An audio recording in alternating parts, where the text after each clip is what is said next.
Welcome to the Meerkat Squad Podcast. Here we will investigate the intersection of ADHD, autism, and other identities, and all of the variety of experiences that result from it. We are using a neuroaffirming, inclusive, and decolonial lens, and we will draw on the lived experiences of ourselves and others to explore all facets of AuDHD life. This podcast is a companion to an online community with a variety of resources, from courses and lectures to discussions and social events. Find the Meerkat Squad on Patreon to join in.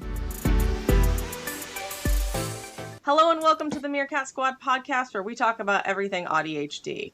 Hello, I'm Joris Lechene, and I'm a sociologist. I have ADHD. I'm on the autistic spectrum, so I have AuDHD, and I'm going to try to bring a sociology and intersectional perspective to our podcast episode today. I'm Sheila Henson. I'm an ADHD coach and neurodiversity educator, and I'm going to bring a more clinical, even though I'm not a mental health professional, perspective today and bring my 20 plus years of experience working with neurodivergence. Today we're going to talk about AuDHD communication, and I'll warn you, it might be a little bit of an autism heavy topic. Yeah, absolutely, because autism is usually understood and accepted as a deficit in communication, and we will see that in many ways that is not the correct way of understanding or approaching autism, even though sometimes it is experienced as a deficit. But usually whenever we talk about communication differences and socialization, we tend to think about the way that autism affects it. But here we are talking about AuDHD, so we'll try to not forget about our ADHD sides as well, because surprisingly they are involved too. Yes, their ADHD tends to have a communication style closer to a neurotypical or expected style. However, we definitely do have our differences, so we will talk about those today. For autism, communication is a huge part of the autistic experience, and having struggles with that in our society is one of the main things that I hear autistics struggle with. And so we feel really strongly that we need to talk about that today. And some of the reasons for that is some things that we've heard autistics say. So for example, maybe these ring true for you or sound familiar. Why don't people just say what they mean? All holistic people are liars. I work so hard to be as clear and direct as possible, but I'm always misunderstood. I don't think they want to understand me. Holistic people are chronically incurious. They hate questions, and they obviously don't even want to learn. I work so hard to be as clear and direct as possible, but I'm still misunderstood. I don't think they want to understand me. It's easier to be alone than to just keep trying and failing at friendships. That's a sad one, but that's an understandable conclusion to the difficulties that many autistic people have to face, and AuDHD people as well. Yes. So today we're going to explore where these thoughts and feelings are coming from. First, we just want to give a little disclaimer that we are not mental health professionals, and we're talking about this from personal experience. Exactly. So what we really want to do with the Meerkat Squad is to focus on the lived experience. So we are definitely not a substitute for professional help and professional advice. However, we as people who experience neurodivergence and neurodiversity, we want to really focus on how it feels and also how we can navigate socialization and social situations with AuDHD, and how we can try to hopefully communicate in a way that is understood and that makes us happy from the inside, from a place of lived experience. Unfortunately, I do think that whenever we talk about neurodiversity and especially autism, we tend to focus on the psychiatric and psychology aspect of it, and this is absolutely necessary. This is not an anti-science podcast, absolutely not. However, I think that there is a huge lack of knowledge and curiosity and research from the angle of sociology, anthropology, and an understanding of the ways in which culture also affect neurodiversity, autism, ADHD. And this is what we're going to talk about today, especially autism, which is supposed to be such a condition, using air quotes here, heavy air quotes, but which has been understood for a very long time as a condition that affects communication so much. how come we don't focus more on the ways in which communication, autistic communication, is different and not necessarily just a deficit, because it tends to very often be presented as that. Autistic people don't know how to communicate, they don't know how to express themselves, how to express feelings, they have they lag behind in empathy, and they're not able to read people's faces, people's expressions. And all of that might be true and is true for some people who are on the autistic spectrum. However, that does not represent the entirety of the autistic spectrum. And I would even go as far as to say that it's the main barrier to diagnosis and identification for many autistic people who are socially aware, because precisely they do not display and they do not experience a struggle in communication, or they don't experience it as a deficit of communication. And therefore they think, or people around them think, that they cannot be autistic because they do not have that stereotypical struggle with communication, at least not in the way that it is described in the DSM, for instance, or that it was described in the DSM when it was not as broad and encompassing as it is today. Absolutely. I was just having a conversation with my client last night who is diagnosed level 2 autistic, and she was saying, like, we're talking about support needs, and she's like, honestly, I think I'm high support needs, but because I'm so good at speaking, no one will believe that I'm high support needs. No one will treat me that way, and I can never get the supports that I need. I can never get enough of the supports. Just getting herself fed and her hygiene taken care of and her basic needs met is an absolute daily struggle, that it ends up being her partner and her family that takes on that, and instead of professionals that she might have been had access to had she not been so well spoken.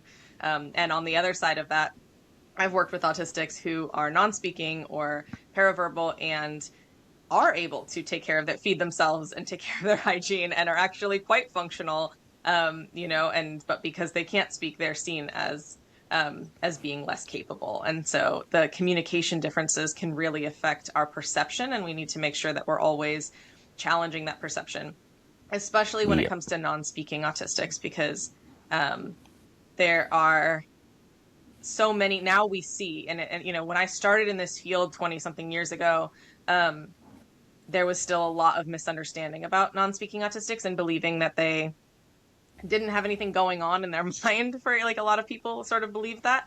And as we've gotten better communication devices and ways for them to communicate, we can see that's just absolutely not the case. The first time I read The Reason I Jump was I think my first exposure to that years and years and years ago, which was written by a nonverbal autistic person. And they wrote an entire book. It's a beautifully written book about their internal experience. And it blew a lot of people's minds. It blew, and them saying, like, people talk about me while I'm in the room like I'm furniture, and it's very hurtful, and things like that. And it just kind of blew a lot of people's minds, and I think it's changed people like that who have been able to find ways to communicate that experience, that nonverbal experience, or non-speaking experience. They're clearly very verbal. Non-speaking experience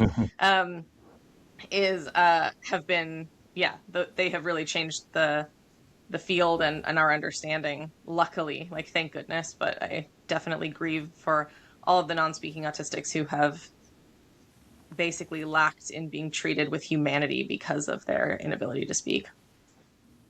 Absolutely. And this is where, in many cases, the disability of autism hides. It's not necessarily a disability in the sense that autistic people are not capable of or are not able of doing things, but because the way that they're perceived causes an social inability to get their needs met, because they are not able to communicate or to be understood in a way that would get their needs met. So that's the part of their experience that is disabling. It's not necessarily their lack of communication, but it's the fact that it is not understood, and there's not enough knowledge and understanding of that experience. And therefore, in this instance, this would be a case of socially constructed disability.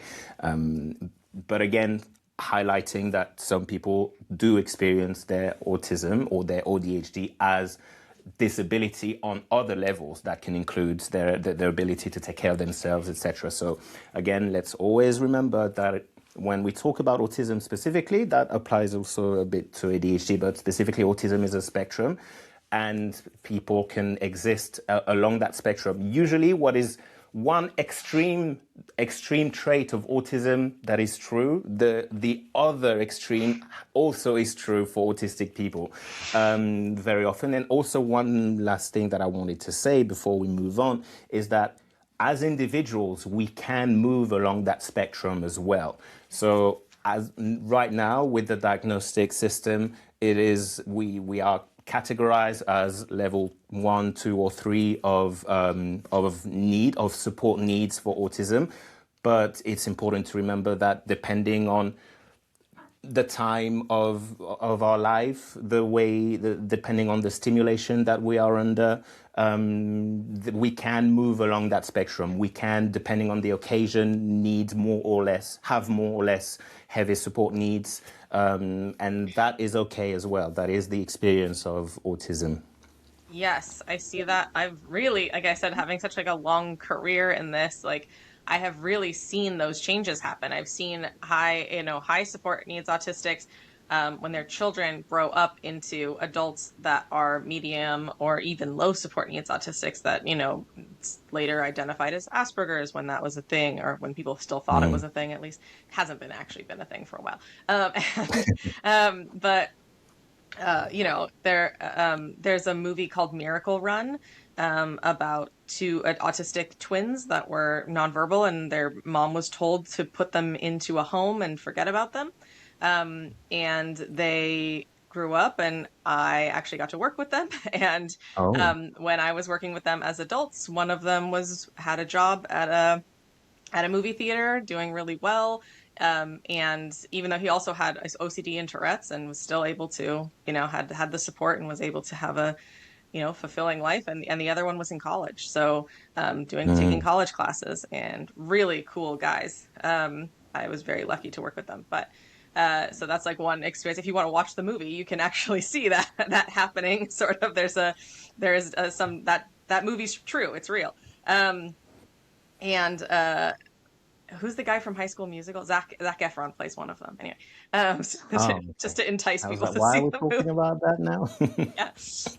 Anyway, so if you don't believe me, and then I've also seen the opposite, that people who are considered low support needs autistics having life experiences, sometimes having psychotic episodes, psychotic breaks because of burnout, or maybe they're also bipolar, or for whatever reason, changing their ability level afterwards. That's not uncommon. I really wish that was talked about more. Maybe we could do an episode on that at some point, autism and psychosis, and then or just a death in the family, a breakup, something like that happens, and all of a sudden they need so many more supports, and no one will believe them, and no one will give them those support. There's no protocol for that, in our medical system. So yeah, that exactly. The spectrum, the support needs can fluctuate through life with autism. And I want to say, like, that can also be true for ADHD. Like, ADHD is also a spectrum, and support needs can change, and depending on how burnt out you are, or how much support you have, or how interested you are in your job, even certain things like that. And to speak on ADHD communication, I think that also can be both, when we're talking about like the deficit model versus just a neurotype difference.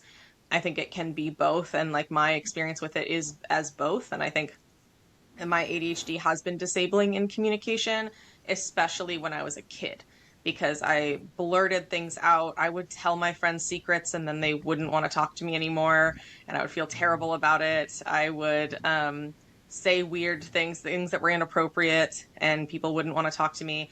And now I have clients that are kids and teenagers that are experiencing the same thing, and they come home crying, and they're like, I don't understand. Why doesn't anyone want to talk to me? Why are the teachers always mad at me? It's like, well, I can't stop my mouth. And even my little nephew recently kept getting in trouble. He's 8. And we sat down and we're talking about like, well, do you know that those things you're saying are inappropriate? And he was like, yes. And I was like, well, what can we do to Mm. stop you from saying them? And he's like, can we tape my mouth shut? Oh. Like, and he's like, maybe I could just have so much bubble gum that I can't talk. Like, you poor thing. Like, he really does want to do better. It's like we really can't. It's so impulsive. And I Mm. still have moments like that. I was telling Joris recently about a moment where I was saying something around my friend that I knew she was uncomfortable with, and I couldn't stop myself. I just kept going and I kept trying to fix it instead of just shutting up. And then later having to go to her and be like, I'm so sorry. Like, I knew that was bad and I couldn't stop myself. That's a disability. That's not fun. That's not just a difference. Like, that hurts people's feelings. That makes me feel out of control. It makes me feel bad. I have trouble controlling my intensity. Sometimes people think I'm arguing with them when I'm really just excited. I think Mhm. ADHD and autism share that quality, Yeah. and that's in some ways that's just a difference. Like, my Italian family, we're not even that Italian. No, I'm like a quarter Italian. But but my family will always say like, "Oh yeah, we interrupt each other. We're loud. We're like this, very blurty because we're Italian." And it's like, or or it's because we're all ADHD actually. Like, I think that might be more likely, but maybe who knows, those Italian genes might be so strong. And maybe there's a bit of both, or maybe the entire culture, historical nation, and identity, Italian identity, is ADHD. Sure. They're known to use their arms a lot, to move a lot, etc. So those are symptoms of ADHD. We're laughing, but that's literally the crux of it. I think that sometimes, because we live in a Western society, we live in white supremacy, we live in a world that has historically centered a specific culture, a specific identity, that a lot of the tools that we have around autism, around ADHD, they are understood, they are designed, they are thought for a specific type of people, a specific culture, a specific social group. And the question of how that affects and how that interacts with what is the actual neurotype as we understand it, and what is more of a cultural thing, that can be blurry sometimes. And this is something that I wish we had a little bit more knowledge of, but I'm hoping to explore that along the years, along the episodes that we have as well. And this is a little bit all over the place, but I want to go back to the ADHD aspect of it. I think as well that, because it's impossible to separate communication and socialization. And I think that a way in which ADHD might affect your ability to socialize, and because of communication, is, for instance, the difficulty in having a conversation. Because I was giving you the example of, I know someone who is severely ADHD, again using air quotes here for those who are listening to this podcast, air quotes around severely, but someone who he would ask questions and then he would have already asked another question completely unrelated before I even finished the sentence answering to his initial question. And that can be frustrating. And I imagine that that person's experience has been of a struggle to keep friends and, to socialize with friends, because people just feel like he doesn't care. He won't listen to them.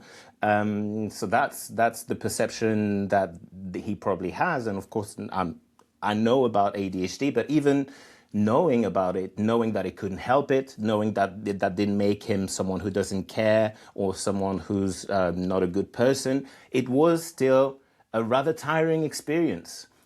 So I can imagine the ways in which, we don't tend to think about ADHD as a communication issue, but it does affect also communication and your ability to socialize, even though it's going to be in different ways than autism. But now when you have both, what happens?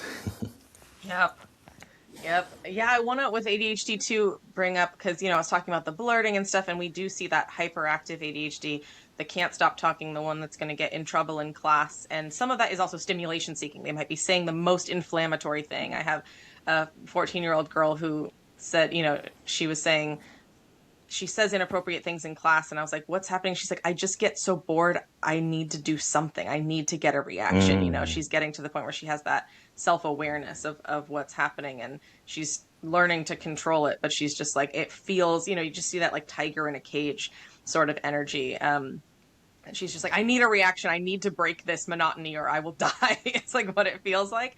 And then there's the other side, and which is actually more how I was as a child. My hyperactivity didn't come out, just like the autism, your presentation can change, your functioning levels or whatever, the support needs, I guess, can change over time. It's the same with ADHD, and our presentation's more hyperactive or inattentive. And when I was a kid, I definitely presented as purely inattentive. The hyperactive activity didn't come out until later, and, you know, puberty or whatever. But my inattentive ADHD self really struggled with communication. I did have the blurting and things like that, but not like in class. That would be with friends. When I was with adults, I was very, very nervous, like anxious. That like ADHD, sensitive nervous system for me, just, I turned toward dissociation. I didn't want to be in trouble. I didn't want to be speaking out. So I turned toward dissociation, and I was so in my own head and daydreaming and things like that, that I would miss cues. People would say something and I wasn't listening, and then they would be upset, or I would forget things that people said that they thought were very important. There were other communication struggles that were not just about blurting. And so I just wanted to make that clear, that there is the hyperactive struggles, and then there's also the inattentive struggles as well.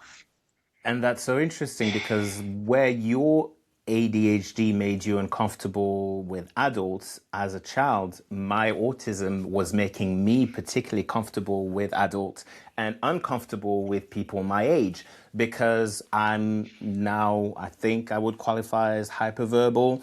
And I immediately, as I started speaking in a very, how do I use it, in a way that would be more perceived as more advanced as my actual age at the time. And so that made me feel weird around people who my age, and that also made me feel much more comfortable with adults who were using the right words for the right things, and who could understand the words that I was using too. So for me, communication, it was always easier with people who were much more mature than me, which can be tricky, because that didn't mean that I was mature myself. The way I communicated was perceived as mature, but that didn't make me any more mature than anyone else of the same age. Yes, I see that so much. That's like one of those little tells, you know, if the kid is like, well, the kid really just wants to talk to the teacher, or feels uncomfortable around peers. And yeah, for those reasons, like the teacher is, they seem to know what's going on too. The one thing that I see with a lot of autistic kids is that they're drawn to the person who seems like they know what's going on, that they're clear and direct and predictable. And sometimes that's like the class bully, you know, and you'll see, it's like, why is this autistic kid just like falling all over, like fawning over this class bully? And it's like, well, that kid is saying, this is what's cool, this is not. This is like giving you the direct rules. There's immediate consequences if you do something wrong. They're predictable, and in a way that the teacher might be, you know. And so if they're looking for a peer, like that often is what they're drawn to. And it's so unfortunate. I see so much this talking about like autism communication and stuff. Like so many people are saying, my autism can see through things. Like we can see through the BS. Go there. Yeah, go.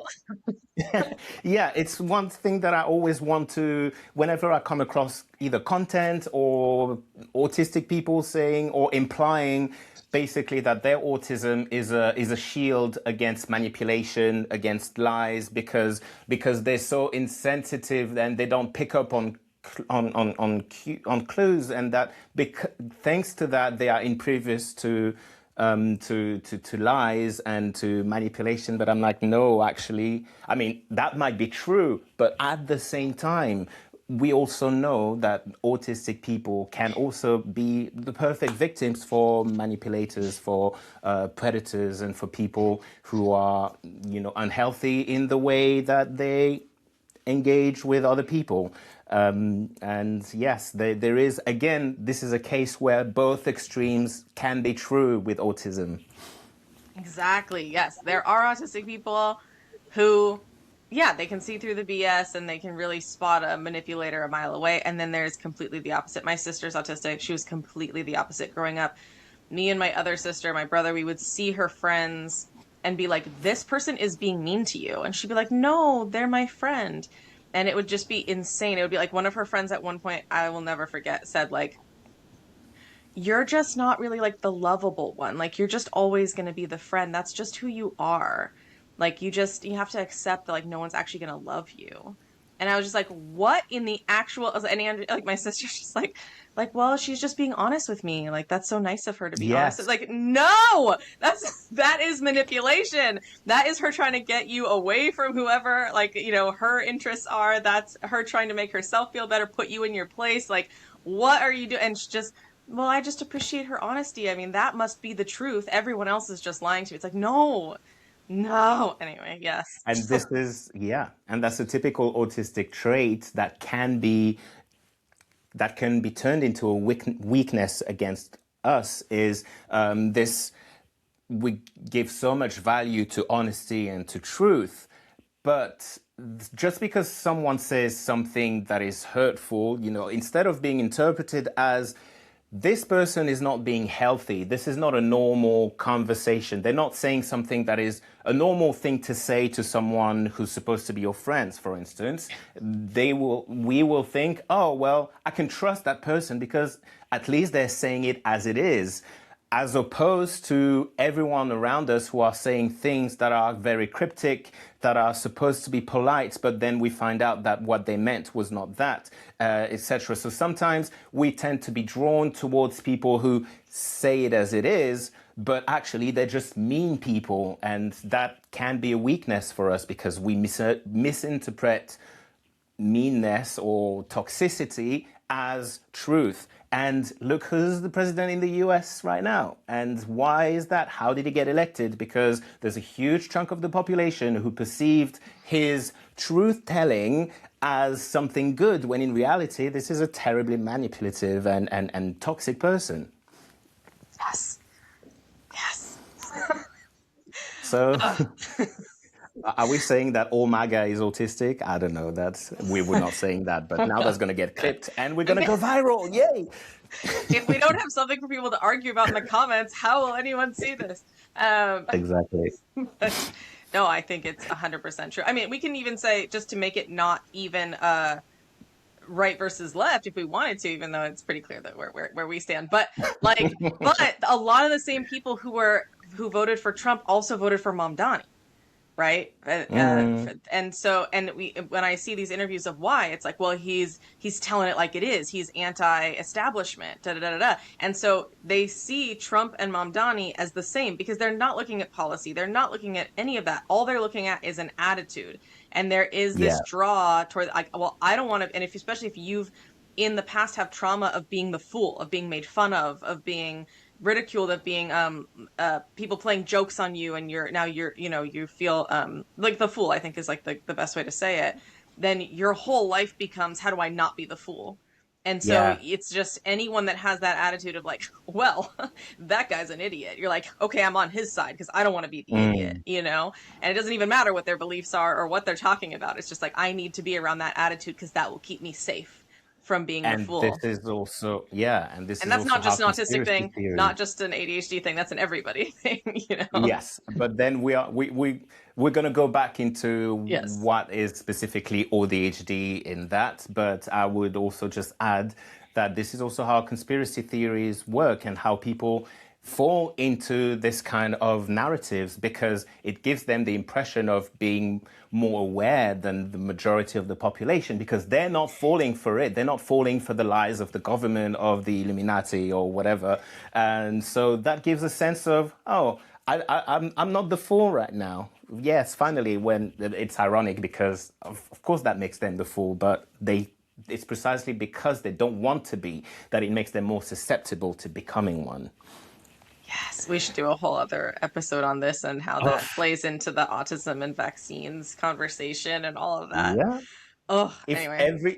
If we had, like between Sheila and myself, we often have conversations, and so many times we talk about the autism to this pipeline, the autism to the far right pipeline, the autism to, and there are many people, we're not going to give names because but that many people that between us, we clock or we suspect of being undiagnosed autistic because of certain patterns. And unfortunately, it's rarely people that we would want to claim because they tend to be terrible people.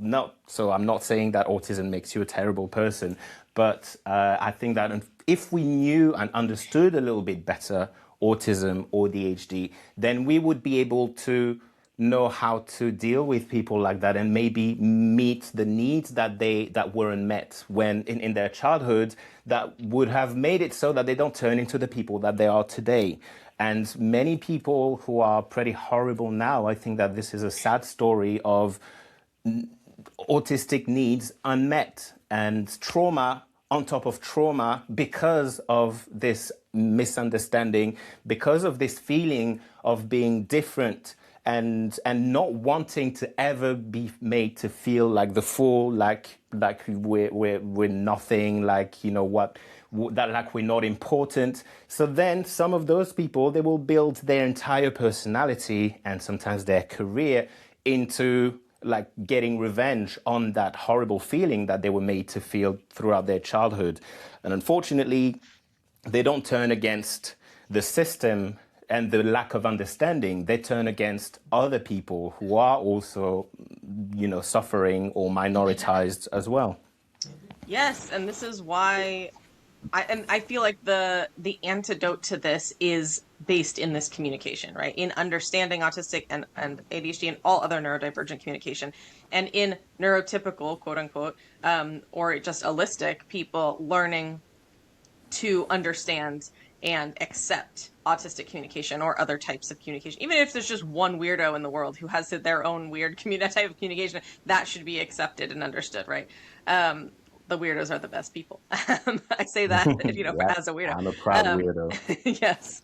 But that's one of the reasons as an allistic person, like I found it's just so important for me to learn to communicate in an autistic friendly way. I can never communicate in an autistic way, but I can communicate in a more autistic friendly way.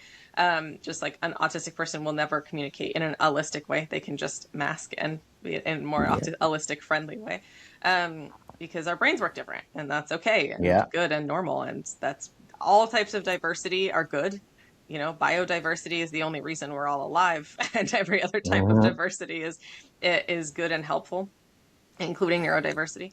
And there are struggles for each one, right? Autism has its own struggles, ADHD has its own struggles, bipolar has its own struggles, and OCD certainly has its own struggle. All of those things.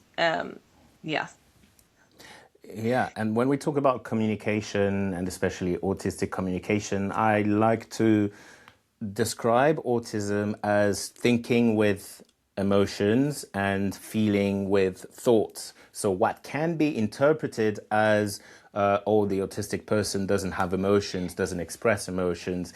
It's more that, we feel them, but we intellectualize it. And that's why I've always very much struggled in therapy, because a big part of therapy is trying to make us intellectualize less, which in many situations is good because we intellectualize in order to not feel. But when you feel through intellectualizing, which I think is a specificity of autism, then separating the two doesn't necessarily make sense and is not necessarily useful. Now, going back to communication, that affects the way that we're perceived. That affects the way that we may seem like we're paying attention or like we're empathizing. And I believe that a big part of that is what led to the, in most cases, wrong assumption that autistic people don't have empathy. Now, I know I've come across, for instance, on social media, autistic people who say that is true for me. I know that I don't have as much empathy as other people. So, of course, I don't want to erase that experience of autism. But I do believe that in many cases, what is perceived as a lack of empathy is simply a different way of feeling emotions and of expressing the way that we perceive them. 100%. Yeah. I could probably do a whole other episode on autism and empathy, but I'm going to try not to get off topic. But yeah, I think that you're right. We'll focus on the part of it where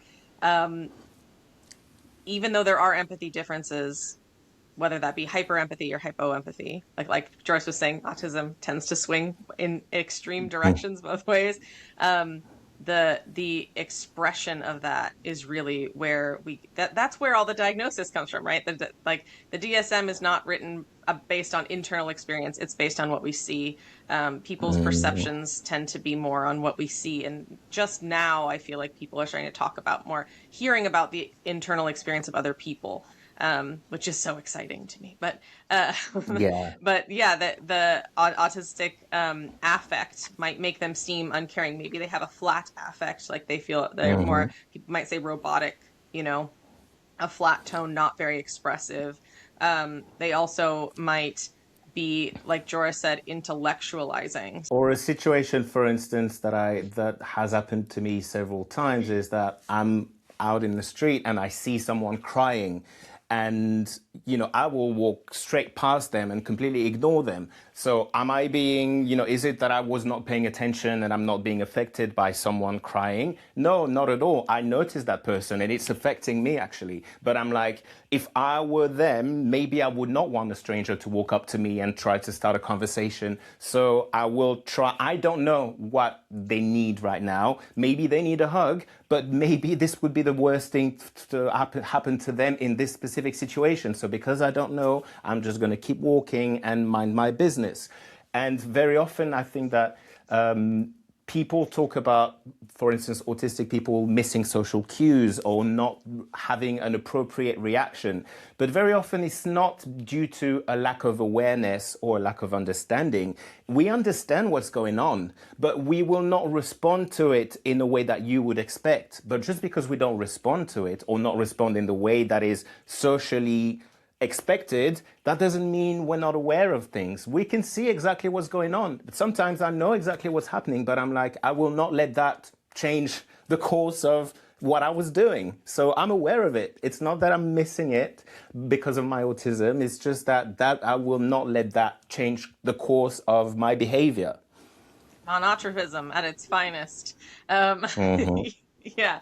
And also, yeah, the different spectrum of that, of the reading social cues, tapping into subtext is really interesting because, like, for example, like a good example that I hear about a lot is someone says, you say, "Oh, are you upset?" This person clearly looks upset. They're huffing and puffing and blah, blah, and they say, "I'm fine."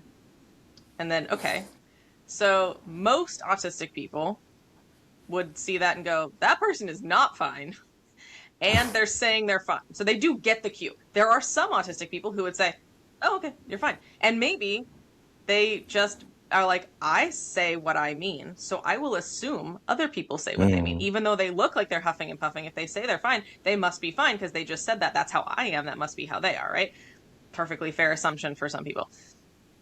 Then there are the autistics that will see that and go, okay, I can tell you're not fine. You're lying to me. And they don't quite understand that what the subtext of someone saying I'm fine is, I don't want to talk about it right now. Right? Yeah. That's what actually that person is saying when they're saying I'm fine. They're saying, please don't perceive me in this state. Pretend like I'm not in this state. That's what I need right now. But people don't know how to ask for that. That's not, we've all decided collectively as an holistic society that I'm fine means that. And some autistic people just did not get the memo or whatever. Like they feel like that they didn't get the memo. And so they're just like frustrated. Like, why are you saying you're fine when you're not? They might start pushing it. They might start, but you're clearly not fine, and it's just like, oh my God, take a hint, that like feeling. There's that. Then there's autistic people who they know that subtext. They're like, I've heard that. I get it. I understand. I've been told this, or if someone taught me this explicitly, or I figured this out, that you're saying you're fine and it's because you don't want to talk about it. But that's freaking annoying. I want you to just tell me. Like, I get what's happening, and I want you to do this different. I don't like how you're doing this. If you don't say you're fine when you're not fine, say, like, did you mean I don't want to talk right now? Is that what you're trying to say to me? And just cannot just be okay with using the subtext. Cannot feel okay in their bodies with just using the subtext as allistics do, because it just feels wrong and it feels inauthentic and it feels strange.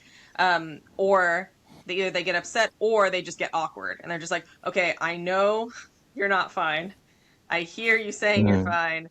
I just don't know how to react in this situation. And like, I'm so, I don't know what is the protocol, Yeah, and then that exactly. becomes the issue. So there's all of these, and I'm sure there's many more experiences, but those are the ones that I hear about, the most. Yeah. And yeah, in the situation you're describing, it's not that the subtext is not perceived or not understood. It's just that we may not know what to do with that information because there are contradicting messages coming in, and we don't know which one, how to hierarchize them, like which one needs to be prioritized over the other one. You clearly don't look fine, but at the same time, I know you're asking me to leave you alone. Which one is the priority here? And so that can lead us or the autistic person to freeze. And that also can seem like, oh, that person is clearly not affected at all by what's going on. They're completely unaware and they have zero empathy. No, I'm freezing because there are too many contradicting messages right now. But I know something's happening. It's not that I'm not aware. And yeah. Yep. And that could be, the other person could be perfectly healthy, emotionally healthy person who was just using subtext in that moment, and then 15 minutes later comes and says, hey, this is why I was upset. I just needed a minute to process. And then the autistic person, oh, phew, the real issue comes when we have a society full of people who are emotionally not necessarily, but who are emotionally immature. We're not taught emotions. We're not taught how to talk about emotions. We maybe don't have the best communication as a society, all neurotypes, all ways of being, not having the best ways of communicating. And then you end up with someone who's going, I'm fine, and having unsaid expectations of you, right? There's a difference between someone who says, I'm fine, and what they need is just processing time, versus someone who says, I'm fine, and then the autistic person freezes, and you say, well, why didn't you bring me McDonald's? When I'm upset, I need McDonald's. Or something. And you're like, what?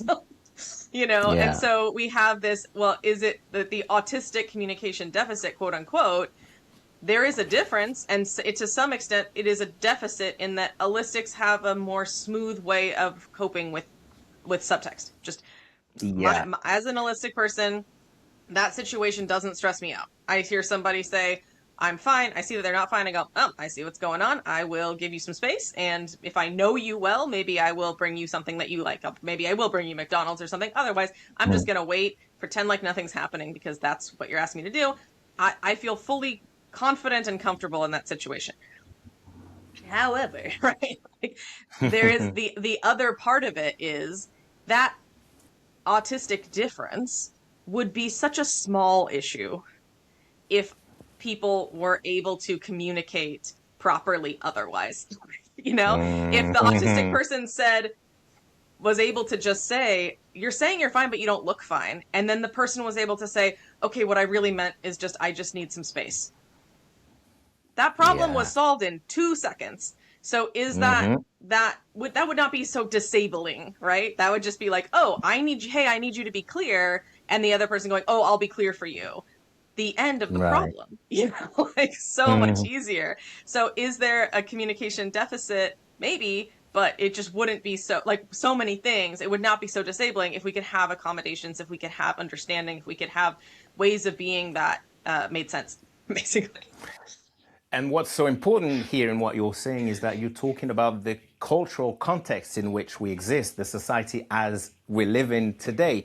And very often I come across some interesting content by autistic creators, and they're a variation on the theme of why can't holistic people say what they mean and mean what they say, and why do they always have to lie, etc. And they really make it into an autistic versus non-autistic or holistic people issue. And that is true to some extent, but I think that we may be exaggerating it a little bit. Not exaggerating, but I think that we give it too much weight compared to cultural differences, compared to language differences, because there are cultures that put much more emphasis on giving context and other cultures where it's much more expected that you would already know the subtext, and where giving too much detail would be perceived as, do you think I'm an idiot? Like, do you think I couldn't work it out? Yes, of course, I'm climbing up, or, because for instance, in French, there's a verb to mean climb up, and it's monter. And so if you say monter en haut, climb up to the top, it's like, why are you saying twice the same thing? If I'm climbing up, I'm going to the top, obviously. So it's almost like if you were to say that, you're perceived as an idiot, or that would imply that you think the person you're talking to is an idiot because you're repeating the same movement twice in your sentence. So this is an example where the context is already baked into the language.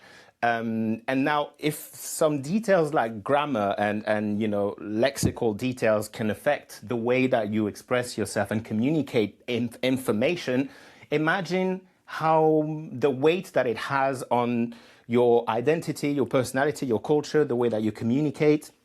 So I think that we tend to minimize a little too much the ways in which, yes, we all live under capitalism and coloniality and all that. So in many aspects, we all live under one hegemonic culture. However, there still are many, many different cultural differences, from regional differences. I mean, you're from the US, so you know how different the same country, how many differences there can be depending on your ethnic background, your identity, what part of the US you're from, your class, your social class, your race, all of those things. So, and that across the world. What I'm saying here is not that, there's no such thing as holistic versus autistic communication, for instance. What I'm saying is, let's also not forget that your culture, your language, your gender, your race, your identity, all of those things are also a factor in the way you communicate. Let's not forget about those ones, even if we're focusing on neurotype here. This is the topic of this entire podcast. But precisely, I think that there needs to be a more understanding of the ways in which our neurotype is actually in many big ways affected by other aspects of our identity. Yes. Whew, that was a long rant. You talk now for the rest of the episode, to the end of it. And we are getting to the end. Yeah, that is so important. And, I have, we did have something we want to talk about customer service. And I feel like that could just be its own episode at this point. I want to talk about that later, but just continuing to focus on culture for now. I have the experience of living in the United States. You're so right. It's a million different countries in one. It's so interesting. And even in the same city, growing up in Los Angeles, I worked in home with different families. And so in the morning, I was with a Filipino family. In the afternoon, I was with the Caribbean family. In the evening, I was with a Japanese family. So every day I was exposed to a different culture, and those different houses, each house I went into had a different protocol. Take your shoes off, don't take your shoes off, don't put your feet up, whatever. But also just a different way of communicating. There was a different way of language. And I think doing that for 12 years probably is one of the reasons why I'm so obsessed with learning, and each of those families had at least one autistic or neurodivergent child in it, which means a lot of the families were neurodivergent too. And it still was so different, just house to house, culture to culture. And I loved it, but it was always a challenge of trying to read, okay, what kind of affect, like how are these people presenting? How am I expected to present? Am I supposed to say, am I Sheila or am I Miss Sheila? That was huge, right? Some families, it was disrespectful if I was just Sheila. I'd be Miss Sheila. Other houses might think why are you being so hoity-toity? Like just be Sheila, very interesting. And so so the communication differences among cultures, I got a lot of firsthand experience with that just in one city, and then when I lived in Brazil, I had my own experience with ADHD and Brazil, and just time being so different. It was so much easier to deal with time in Brazil. I love Brazil. And people just being more expressive and loud. And I feel like in Brazil, I never got the feeling that I was too much in the same way that I get here, And, Yeah, because depending on the country, the amount of emotions that is accepted in the way that you communicate is going to be completely different. And in some countries, just your normal, regular amount of emotions, of affect, it will be perceived as, whoa, whoa, whoa, whoa, whoa. They won't even listen to you. But that, again, that can very often, this is the kind of thing that I see framed through the lens of, oh, this is holistic versus autistic, or this is ADHD versus neurotypical. But actually, let's not forget, culture plays a huge role here as well. And as you just said with your example, Sheila, autism itself, the same neurotype, will look completely different, will feel different, and will be understood completely differently depending on the cultural context as well. And we have very little knowledge about that, because autism as a concept, as a neurotype, and even neurotypes themselves, they are a white, middle-class, Western invention. I mean, invention in the sense that the concept, right? Obviously, the experience has always existed, but understanding it from a medical perspective, from a psychiatric perspective, and from a psychology perspective, all of that is baked in, full of Western understanding. But there are autistic people who exist outside of the Western paradigm. So what does it look like? How does it feel? And to what extent is it perceived as a communication deficit, when in reality it's just, no, this is just a different culture and a different way of seeing it. We don't talk about it. Yeah, I also want to say, like, another example of this. I see so many autistic people interested in Japan. And there's been like people now like studying this. Like, why are autistic people so into Japan and Japanese culture and Asian culture? Now K-pop is also like definitely in the autistic realm, so many autistic people getting into K-pop. And there's all these reasons of like, well, it's collectors, and it's, the social norms are more autistic friendly, and all of these different things. I just find it so interesting, like where your neurotype is more comfortable. And I can't remember what creator it was, but they said something that blew my mind, is they made a correlation between being autistic and feeling comfortable living abroad. And that might seem contradictory, because when you live abroad, it's a completely different, set of rules and sets of social cues and expectations. However, when you're perceived as the foreigner, as coming from somewhere else, then everything, your strange behavior, which in your own country would be perceived as, oh, well, this is a bit of a weirdo. When you live abroad, it's just chalked up to, oh, well, that's someone who comes from somewhere else, so it's normal that they wouldn't know that.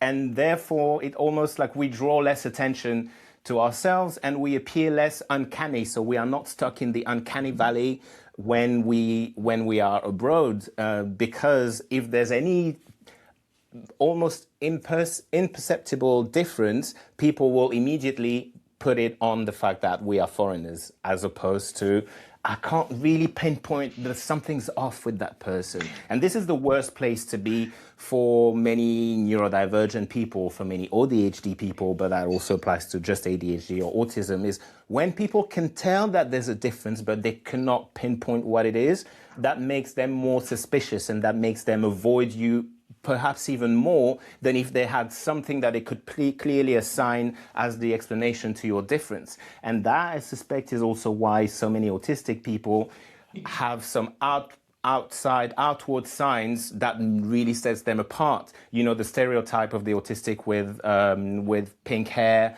or, like really visible type of clothing, etc. I think that this is also a strategy to get ourselves out of the uncanny valley, because, oh, we're different. Well, you've given me a reason to think you're different. Your hair is pink. You're dressed like you're a goth or something like that, as opposed to, I don't know what it is, so I'm going to stay away from you because you feel weird.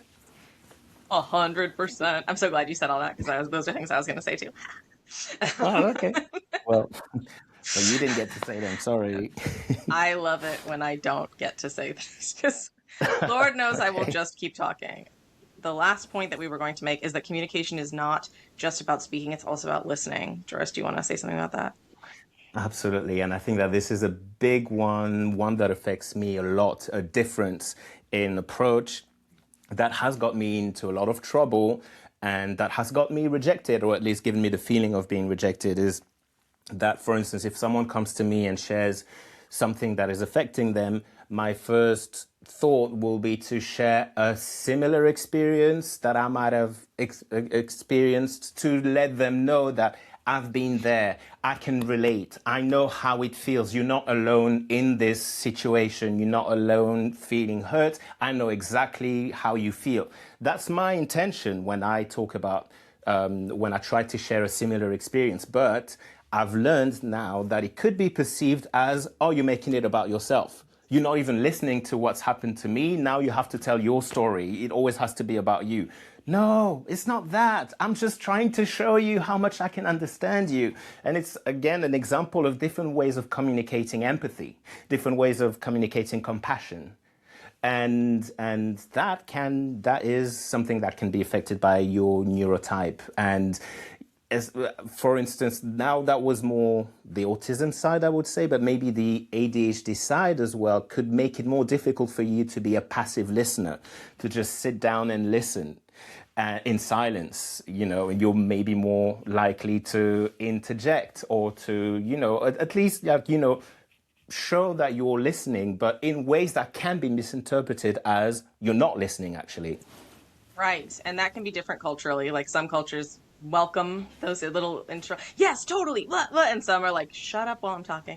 And different people can feel differently about that. And yeah, it does seem to be an ADHD and an autism thing to want to share our experiences as a response.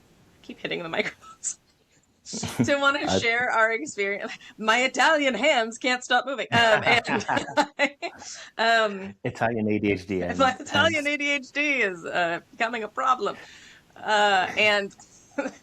But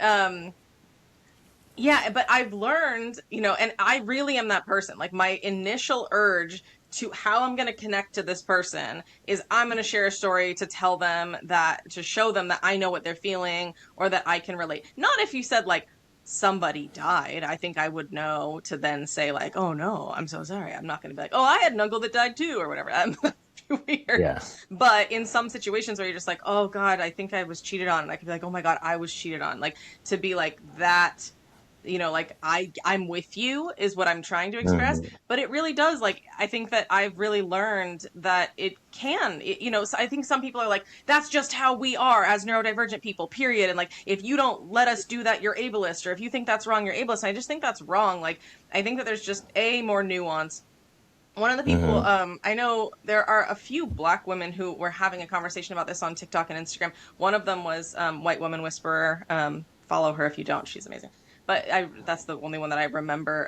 Portia was probably involved too, Portia Noir. And so, but there was this conversation of like, that this is kind of a white person thing in the US, to do that as well. There is like a cultural aspect.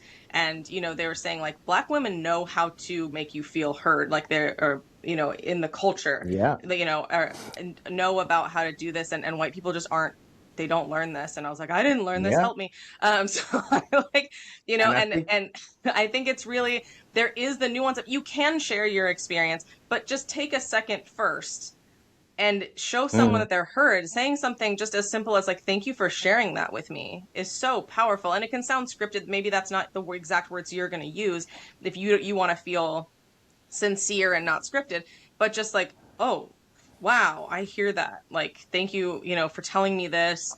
Like, that sounds really hard. That's intense. Like the way that I am, my words might be like, dude, fuck, Yeah. It might not be like, that sounds hard, but like just giving them a minute, giving them the space and showing some gratitude for the sharing. Like, I think that we don't, I think the American culture for sure just really lacks in gratitude, expression and recognition in general. But I think that part of us becoming better communicators and better emotional communicators is to start showing that gratitude and to start just like before we start talking about ourselves, holding holding space is such a term right now. But like actually holding space for the other person and for their feelings and for their moment, even saying something, tell me more about that, or like, wow, anything, is really powerful and really important. And just because it's my neurodivergent urge doesn't mean it's the right choice, And I think that we can get very defensive because it's like, well, everything all my urges are wrong because I'm neurodivergent. But some of them are not ideal, and that's okay. Like, that's okay that our urges are not ideal, that our first instincts are not ideal, and we can alter them while also honoring our authentic self at the same time. Yeah. Adaptation and nuance, just because you're neurodivergent doesn't make you exempt of trying to take into consideration the way that the person would expect you to, what culture, what is culturally appropriate for them, which might be different for you. But if you are aware of those differences, then you can use them and navigate them instead of simply ignoring them because you're neurodivergent, so. And one last thing about the cultural aspect of what you just said. There are, I believe, cultures that are just more equipped to handle collective communication. So there will be some protocols, some rules about how to interact with several people, as opposed to a white, hyper-individualistic US culture, for instance, which would be much more, you're expected to shut up and listen because it's all about the individual. So when someone speaks, you're supposed to not exist because it's just the individual, and there cannot be a shared communication. It's not a cultural thing. So again, is it the neurotype difference or is it a cultural difference that is at play here? The question is open. The question is open to you, our audience. Please put all of your thoughts in the comments or message us on at the Meerkat Squad on Instagram. I love changing to the logistics Customer voice. service voice? Yeah, customer service voice. Yes, this concludes our episode today. This was a long episode, and I'm going to leave it long because it was fun. And so we will talk. And we probably didn't even cover all the things that we were supposed to cover, but we went completely different. But I love this conversation, and I'm sure you're going to love it too, listening to it. Yes, and we will definitely talk more about AuDHD communication, autistic, allistic. ADHD communication is one of my favorite topics of all time.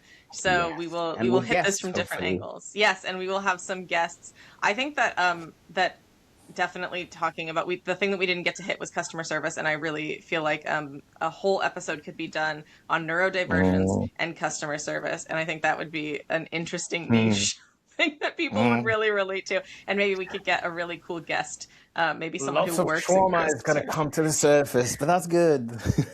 Yes, bring on the trauma. Right. All right. Thank you all so much for listening, and hopefully we will see you next time on our next podcast. If you haven't subscribed to our Patreon, the Meerkat Squad on Patreon, and like I said, if you haven't followed us on Instagram, the Meerkat Squad on Instagram. So hopefully we will see you around. Thank you so much for listening, and have a wonderful day. Thank you. See you soon. Bye.